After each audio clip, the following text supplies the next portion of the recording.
হাই friend, মই CM ট্ৰিপুলৰ পইচা পাইছিলোঁ, তো আপোনালোকক কৈছিলোঁ আগৰ ভিডিঅ'ত কি কৰিছোঁ।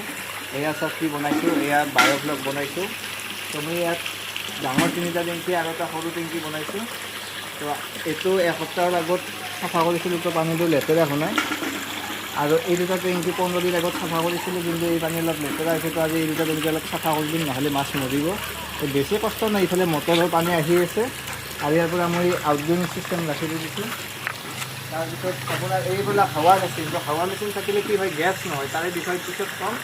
আজি কিন্তু চব লেতেৰা হৈছে, এই পানীখিনি চাফা কৰি দিম। কিন্তু ইয়াত কষ্ট কম হয়, ঠিক আছে। পানীৰ ব্যৱস্থা থাকিলে হ'ল, বাকী ইমান একো নাই। আৰু এইটো সৰুকৈ বনাইছোঁ। তো মই টোটেল 4টা টেংক বনাইছোঁ। আগতে মোৰ এটা টেংকি আছে, তো চাইছিলোঁ কি হৈছে প্ৰব্লেমবিলাক। তো এইবাৰ মই বঢ়িয়াকৈ বনাইছোঁ। ইয়াত কাৱৈ মাছ আছে, খলিহনা মাছ আছে, শিঙৰা মাছ আছে, শিঙি মাছ আছে, গৰৈ মাছ আছে, চব মই মিক্স কৰি কৰিছোঁ মানে।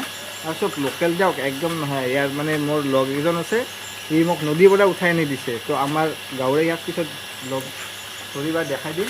আৰু এটা বস্তু, এইটো চাওক, এই কণী ভাত, এইটো মাছৰ প্ৰিয় খাদ্য। তো এইটো মই ৰাখি দি দিছোঁ। পিছত নেক্সট টাইম ভিডিঅ' দেখাম। আজি মই চাফা কৰি লওঁ।